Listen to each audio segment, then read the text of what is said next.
Welcome back to the channel. तो आज हम लोग लास्ट वीडियो में कंडीशंस फॉर इक्वल समझने के बाद आज बात करेंगे नेचुरल वाइब्रेशन क्या होता है, प्री नेचुरल वाइब्रेशन। ठीक है, कैसा vibration? It is a free natural vibration which is produced in vacuum. किसमें प्रोड्यूस करना है इसको? वैक्यूम में प्रोड्यूस करना है। वैक्यूम क्या होता है?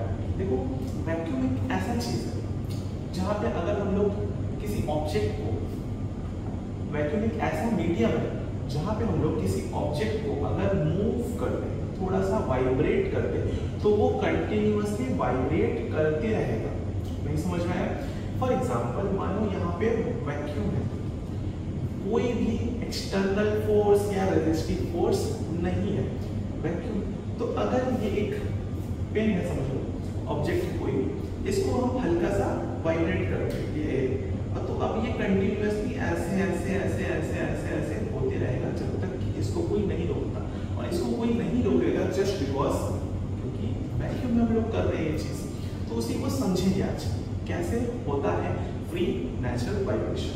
चलो हेडिंग लगाओ, free natural vibration. Free natural vibration, free natural vibration. Heading लगाओ सबको। सबसे पहले हम लोगों को पता है क्या चीज कंपलसरी है? वैक्यूम का होना। वैक्यूम का होना। मान लो ये एक ऑब्जेक्ट है, कोई भी ऑब्जेक्ट ले लो, ये ऑब्जेक्ट है, ठीक है, ये पॉइंट, इसका ये वाला पॉइंट हम क्या किए? फिक्स्ड। ये वाला पॉइंट हम फिक्स कर दिए और फिर इसको ऐसे मूव कराए, हल्का सा वाइब्रेट कर दिए, तो ये एक पॉइंट पे यहाँ आया, यहाँ आया, ठीक है। ये जो आया नीचे, ठीक है, ये जो नीचे आया, इसको हम लोग, ये जो पोजीशन है, ये लास्ट पोजीशन है जिसको हम लोग बोलेंगे एक्सट्रीम पोजीशन। एक्सट्रीम पोजीशन, कौन सा पोजीशन बोलेंगे? एक्सट्रीम पोजीशन बोलेंगे, ठीक है। और ये जो जहाँ पे वो ऑलरेडी है उसको हम लोग बोलते हैं मीन पोजीशन। क्या बोलेंगे? मीन पोजीशन बोलेंगे उसको, ठीक है। तो ये वाला पोजीशन कौन सा पोजीशन हुआ? It is mean position. तो और ये दोनों के बीच में जो डिस्टेंस है वो हमारा क्या हो गया? It is a. अब तुम लोग बोलोगे ए क्या होता है? ए जो होता है वो होता है एम्पलीट्यूड, ठीक है। अब तुम लोग एम्पलीट्यूड बोलते हैं, भैया हमको तो डेफिनेशन पढ़ना है, समझने से कोई लेना देना नहीं, हमको डेफिनेशन पढ़ना है। गधे लोग हमेशा कब तक फिजिक्स को रटोगे? देखो, एम्पलीट्यूड अभी हम बताएं क्या होता है, the distance from mean position to extreme position, इसको ना एम्पलीट्यूड। अपने आप डेफिनेशन बन गया, याद करना पड़ा नहीं, क्यों? क्योंकि हम लोग समझ चुके हैं कॉन्सेप्ट को। कॉन्सेप्ट समझोगे तो फिजिक्स में कोई भी डेफिनेशन पढ़ने के लिए बचेगा ही नहीं, ठीक है। तो यहाँ पे क्या होगा? एम्पलीट्यूड का मतलब फाइनल डिस्टेंस फ्रॉम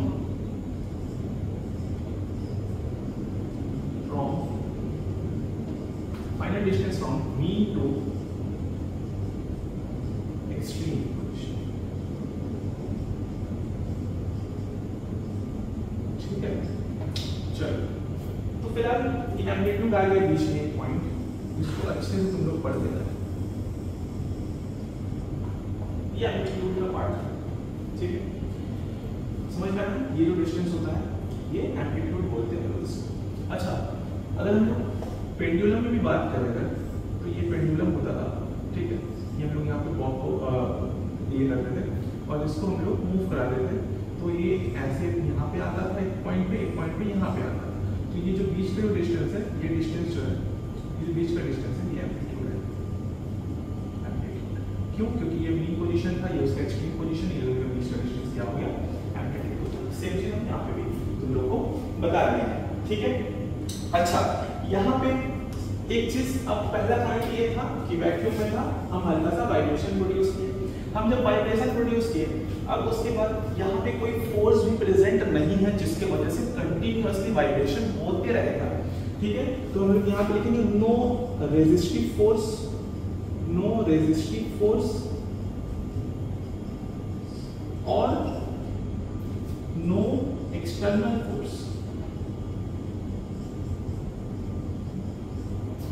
एम्पलीट्यूड कभी भी चेंज नहीं होएगा, कभी भी चेंज नहीं होगा। चेंज तब होता है जब उसको हाथ से कंटिन्यूअसली मूव कराते रहते हैं। यहाँ तो आपको एक बार मार दिया, ऐसे ऐसे ऐसे ऐसे ऐसे ऐसे ऐसे ऐसे हो ही रहा है, तो ये ऊपर नीचे ज्यादा नहीं हो रहा है, समझ में आ रहा ना, ये ज्यादा नहीं हो रहा है, इसका डिस्टेंस सेम है, समझे? नहीं समझ में आ रहा तो यहाँ पे एक छोटा सा केस है, ये वाला क्वेश्चन, ये वेव बन रहा है, ये बना हुआ है, तो ये जो डिस्टेंस होता है ना, ये फाइनल, ये मीन पोजीशन का लाइन, ये एक्सट्रीम पोजीशन, ये नीचे एक्सट्रीम पोजीशन, तो मतलब ये डिस्टेंस क्या है, और mean position to extreme position क्या बोलते हैं, ये हुआ एम्पलीट्यूड। तो जब तक का वाइब्रेशन होगा तब तक का ये वेव बनेगा और ये वेव का एम्पलीट्यूड सेम रहेगा, ठीक है? क्यों? क्योंकि ये वैक्यूम में वाइब्रेशन हो रहा है, वैक्यूम में हम लोग कुछ भी कर रहे हैं, यहाँ पे कोई फोर्स प्रेजेंट नहीं है जो कि उसको रोक सके या उसको बढ़ा सके।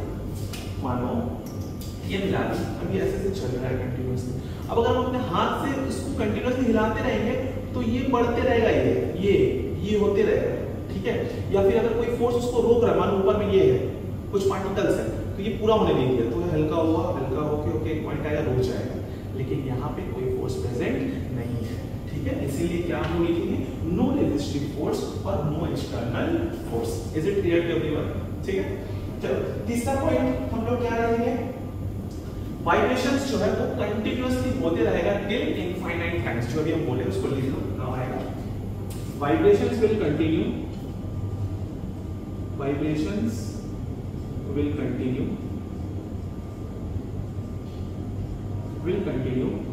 till infinite times, ठीक है?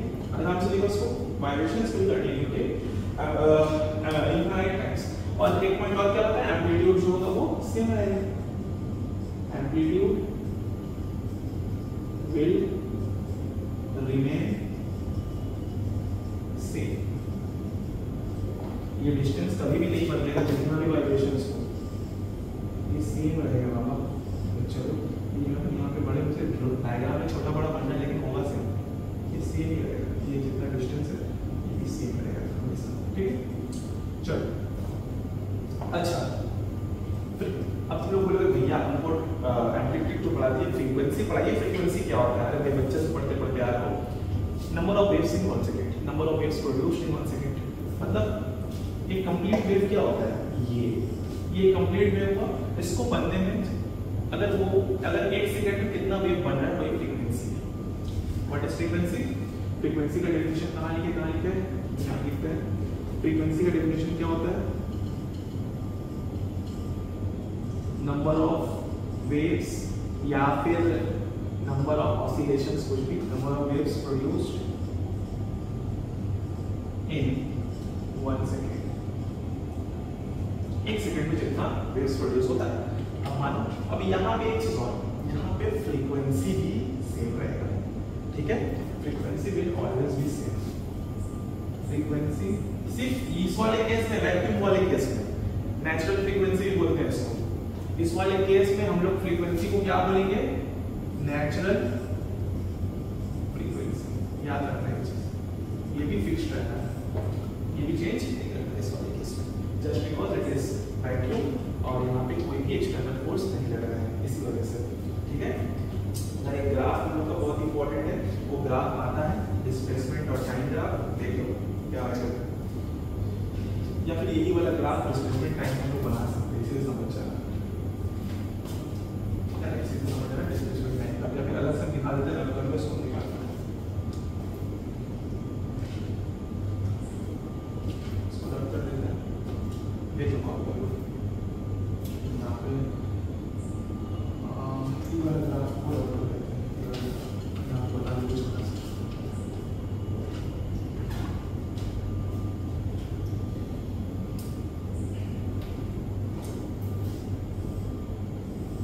ये डिस्प्लेसमेंट टाइम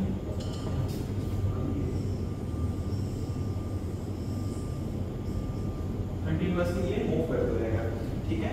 और यहाँ पे एम्पलीट्यूड जो है वो कांस्टेंट रहेगा, मतलब ये जो डिस्टेंस है वो सबका सेम रहेगा टाइम के हिसाब से, ये हमेशा सेम रहेगा, ये सब एम्पलीट्यूड सेम रहेगा और फ्रीक्वेंसी जो है वो फिक्स्ड रहेगा, ठीक है? तो ये होता है वाइब्रेशन का कॉन्सेप्ट जो कि बुक से क्लियर हुआ होगा आप सभी को। नेक्स्ट वीडियो में देखते हैं बुक से क्या टॉपिक है, उसके ऊपर वीडियो करते हैं। ठीक है, वीडियो ज़्यादा बड़ा ना लेंथी ना हो, इसलिए छोटा छोटा वीडियोस में ही जो है साउंड का लेक्चर्स डालने का हम लोग की तरफ से एक ये है अप्रोच है। तो सो या that's all for today. Like करो, फॉलो करो, दैट्स इट।